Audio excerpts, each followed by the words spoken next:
contra la voluntad, aún contra la voluntad del deudor, ¿no? Entonces, digamos, los efectos de la novación, que es crear una nueva obligación, es importantísima la creación de una nueva obligación. Es importante mencionar que a la nueva obligación, la novada, no pasan las garantías de la obligación extinguida, lógicamente, por una cuestión de naturaleza. Si la prestación inicial, la prestación como subjetiva, como objetiva, no la voy a extinguir por la novación, evidentemente todos los privilegios que estaban en esta primera relación jurídica no van a pasar a la segunda, porque se extinguió, porque ya no me es útil esta prestación, porque si yo trasladara los privilegios como ocurre en la cesión de derechos, entonces no habría novación. Muy importante, señores, que se den cuenta que aquí es un tema muy cortante. La prestación, la novación de tipo objetiva implica que la prestación inicial, la que va a ser objeto de novación, el interés ya no me es útil, valga la redundancia, en la primera. Al contrario, la nueva prestación es la nueva utilidad. Por lo tanto, estas dos utilidades, la primigenia y la que se va a generar después, obviamente, de la novación, no tiene que tener una relación de compatibilidad. No tiene que tener una relación de compatibilidad. Porque eso es un índice de donación. Creo que es un tema clarísimo, como para poder diferenciarlo. Lo que siempre confunde la cátedra y la práctica es el tema con la dación en pago, pues. Porque eso, oiga, pero si yo me comprometí a entregarle 100 soles y ahora le voy a entregar un lapicero que vale 100 soles, independientemente de la regla de transferencia de propiedad que se pueda generar, entonces la pregunta es, señores, ahí, al sustituir una prestación por otra, ¿el interés ha cambiado? No, señor, no ha cambiado, es el mismo interés que se va a materializar en la prestación sustitutoria. En cambio, en la novación, principal diferencia, el interés ya no es el mismo. El interés en la prestación primigenia se extingue, y en la prestación novada es el nuevo interés con lo que tenemos, obviamente, y con el que tenemos que darle funcionalidad. Yo creo que con esto creo que dejamos claro la confusión que en doctrina se genera entre novación de tipo objetiva y la dación en pago. Creo que esto haya sido de utilidad, sobre todo en la práctica jurisprudencial, para poder encontrar una lógica, obviamente, a la funcionalidad de las instituciones. Bueno, vamos a otra forma de extinción de las obligaciones, la compensación. No nos olvidemos que también tenemos la compensación, que es un medio distintivo. En este caso, voy a utilizar el concepto del código, ¿no? Se estimen obligaciones líquidas, exigibles, de prestaciones fungibles y homogéneas, hasta donde respectivamente alcancen, dice, hasta donde respectivamente alcancen, desde que hayan sido opuestas la una a la otra. Claro, lo que pasa es que la compensación, la compensation, es solamente una implicancia de dos pagos ficticios. Dos pagos ficticios. ¿Qué quiere decir? Que si en una relación yo te debía y en otra relación tú me debías, ¿ya para qué vamos a juntar los pagos? Se extinguen. La compensación es unilateral. Características. Tiene que haber obligaciones recíprocas, deben ser líquidas, deben ser exigibles, fungibles y homogéneas. El código con toda autoridad me dice cuándo no hay compensación, y lo desarrolla en 1290. Uno, en la restitución de bienes de lo que el propietario ha sido despojado, evidentemente, ¿no? La compensación no se apoya en un acto de ilicitud. Claro, o sea, no podría sostener pues que te despojo los bienes, ahora yo te los tengo que devolver y tú me tienes que dar, entonces compensemos. No, ahí eso no aplica definitivamente. En la restitución de bienes depositados o entregados en comodato, bueno, el crédito inembargable también no puede ser compensado, las obligaciones alimentarias, por ejemplo, y entre lo particular del Estado. O sea, imagínense que en una obra con el Estado a mí me dan 20.000 soles, y tú le digo, oye Estado, tú no me has pagado, entonces vamos a compensar con mi deuda que tengo de impuesto a la renta con la zona. No aplica. Son deudas que son a creencias que no son materia de compensación. Y bueno, ya estamos llegando un poco a la extinción, a la parte final, digamos, en esta modo de extinción de obligaciones. Y es el tema de la condonación, que es el perdón de la deuda regulado en 1295 del Código Civil, que es un acto que tiene que realizarse de manera bilateral. El perdón de la deuda no es bilateral. Por más que yo como acreedor lo quiera liberar a mi deudor y nosotros sustancialmente y funcionalmente comprendamos qué bien que esto le puede beneficiar al deudor, señores, recordemos que el deudor tiene que realizar un acto de comportamiento para satisfacer un interés propio, pero no se olvide que el deudor también tiene un derecho, el derecho a liberarse de la obligación. ¿Por qué? Porque el deudor por algo se comprometió, pues, a cumplir su prestación y a satisfacer el interés. Por lo tanto, tiene todo el derecho de liberarse de la prestación y liberarse de forma consecuente. Porque imagínate, ponte a pensar que yo contrato a un, digamos, vamos a hacer un poquito, digamos, mucho más práctico. Yo contrato a Fernando de Cislo a que me realice una obra artística y yo le pago sus servicios profesionales y en acto público lo iba a presentar y le digo, ¿sabes qué, señor de Cislo? No lo haga. ¿Qué importa ese pague? Pero no cumple la prestación. Uno dice, bien, ¿no? Porque en realidad le ha evitado hacer el trabajo, el deudor, acreedor a la vez ha cobrado sus honorarios y todo estaría en el trámite normal, pero la pregunta es, ¿y qué pasa con el deudor? El deudor, así como tiene el deber de cumplir la prestación, no tiene el derecho a que exigir al acreedor que voy a cumplir tu prestación, que eso es un tema muy importante, ¿eh? Muy importante. O sea, todo lo vemos desde el punto de vista del deudor con el acreedor porque tiene que cumplir. Pero ¿qué pasa cuando el acreedor le dice, no lo hagas, ya no quiero que lo hagas? Lo que dominan los alemanes, el desistimiento, ¿no? Me desisto, ya no quiero. No, un momentito. Tenemos obligaciones. Déjame cumplir. Tengo derecho a cumplir. Así como el deber de cumplir para satisfacer tu interés, yo también estoy trabajando para liberarme y liberarme de la prestación. Y para mí es importante, porque tengo un tema de imagen, porque también tengo el derecho. Por lo tanto, señores, el perdón no es unilateral. El perdón de la deuda tiene que ser bilateral. Por más que el acreedor tenga la intención de perdonar la deuda, se necesita el asentimiento del deudor, porque pagar es un deber y un derecho. Solamente para culminar esta parte de la condonación, hay un artículo 1297 del Código Civil que señala que hay condonación de la deuda cuando el acreedor entrega al deudor el documento original en que cosa aquella, salvo que el deudor pruebe que le ha pagado.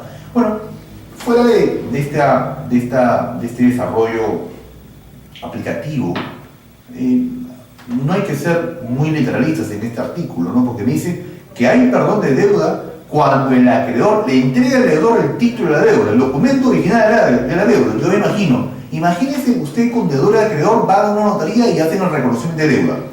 Y el acreedor le entrega al deudor el testimonio del reconocimiento de deuda. ¿Qué quiere decir? Que porque le entregó el título de la creencia ya hay condonación. Cuidado.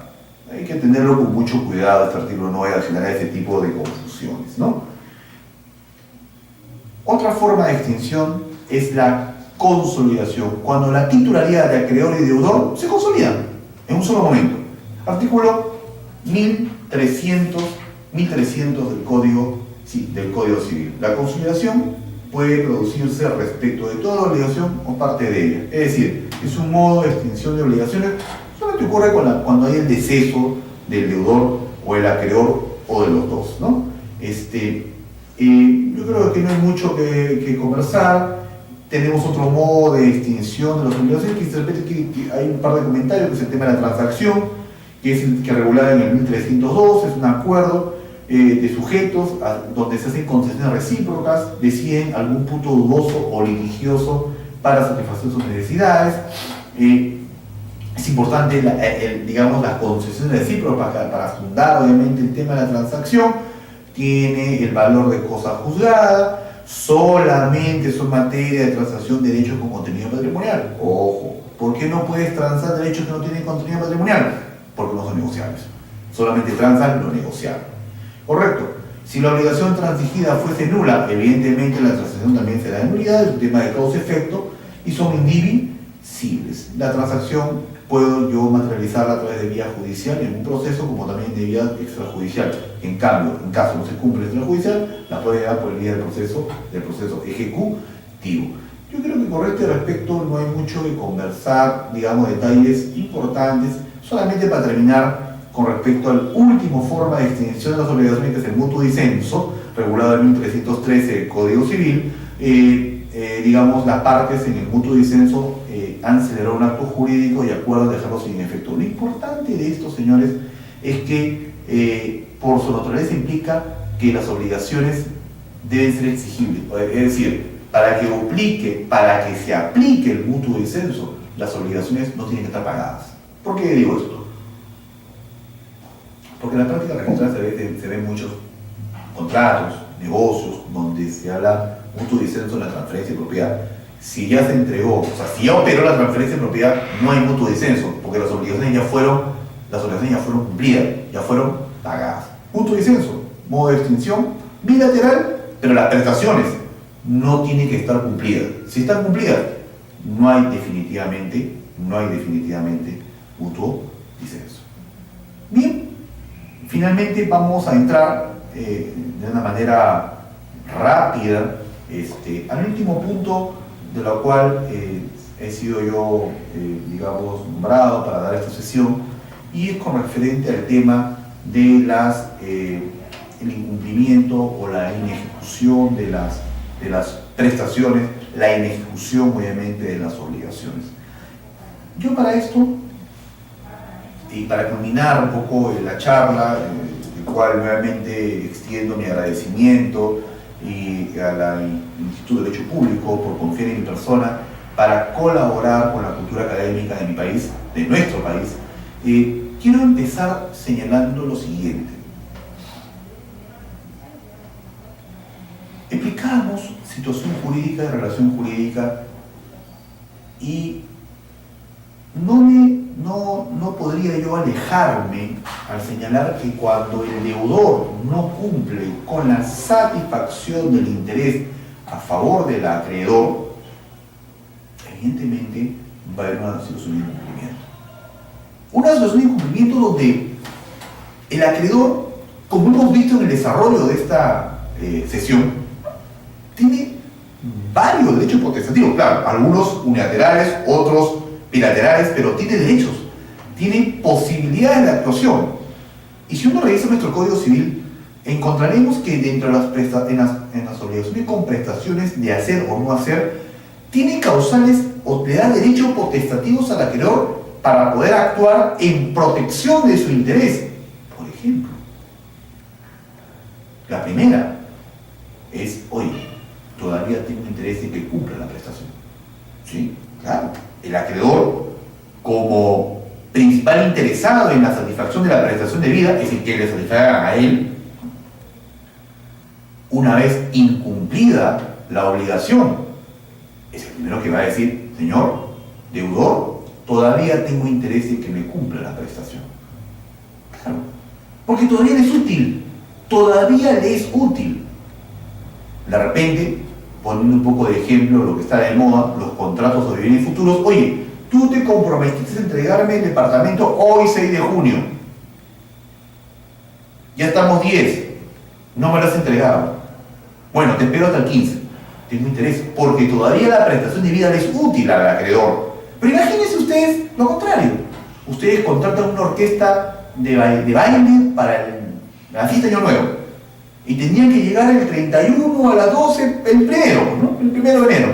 Pero no llega el primero, llega el 2. El 2, pregunta, ¿el 2 ya le es útil la prestación al acreedor? No. Entonces, definitivamente, el derecho potestativo que tiene la acreedor de decirle, oye, todavía cumplí la prestación, es importantísimo. La otra es, oye, tengo interés, me cumple, pero reduzco la contraprestación con un manejo de negociación, perfecto. Una tercera alternativa, dejo sin efecto, ya no me interesa. Claro, ya no me es útil, en el caso de la orquesta, por ejemplo, ya no me es útil, resuelvo el contrato. Forma de ineficacia funcional de las obligaciones, la resolución. Correcto, perfecto. Ocurre esas situaciones particulares, no hay problema. Aún teniendo el caso de que todavía tengo interés, aún ocurriendo el caso de que, oye, te reduzco la contraprestación o te dejo sin efecto la obligación, sin perjuicio de ello, el acreedor tiene el derecho potestativo de exigir obviamente una indemnización, un resarcimiento económico por los daños y perjuicios, irrogados. Entonces, cuando ocurre la situación de incumplimiento, evidentemente se abre una nueva situación jurídica, una situación jurídica que la doctrina le conoce como la responsabilidad civil.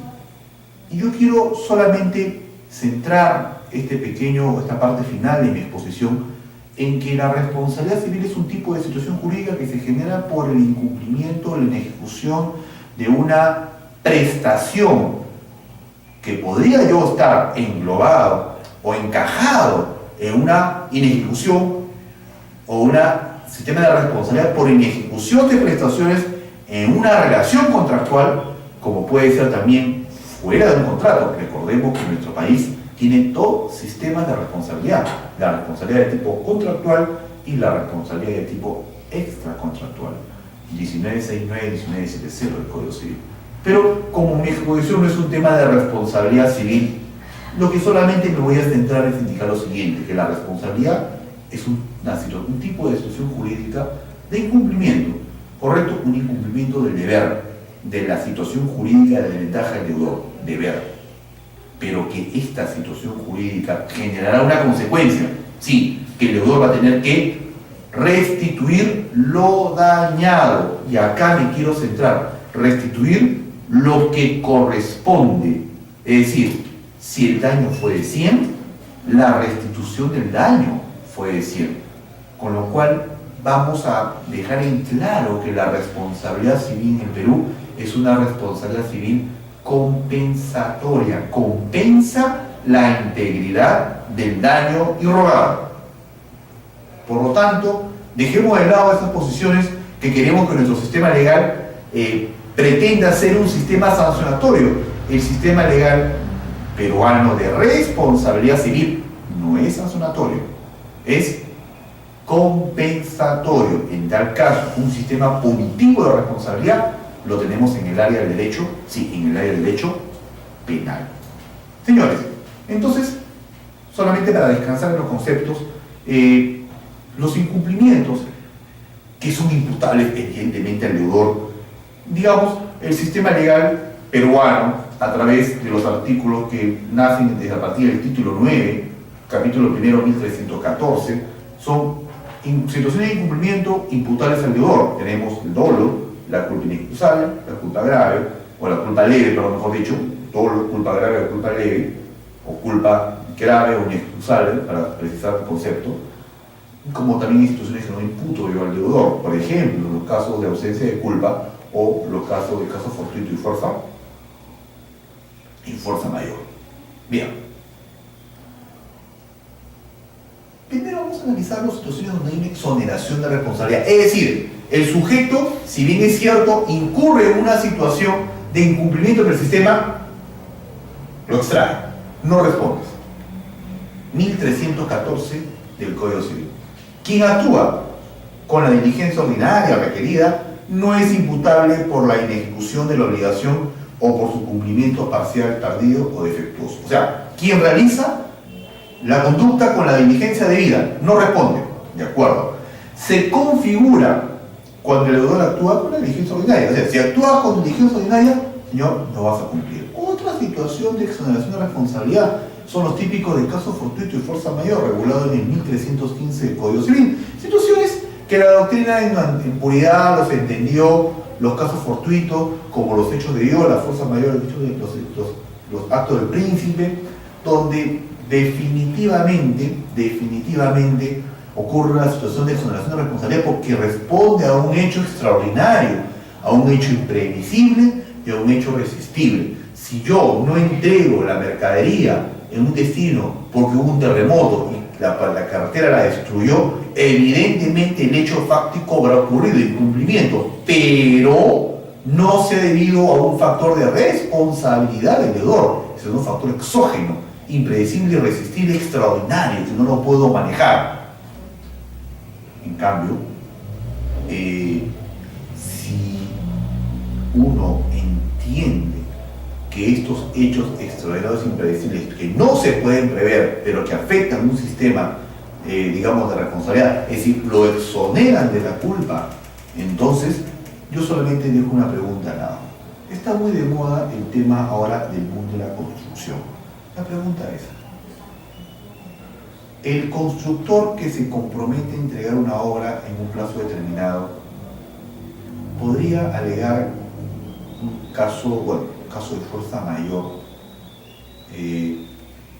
que salga una ordenanza de la municipalidad paralizando temporalmente por unos días las obras?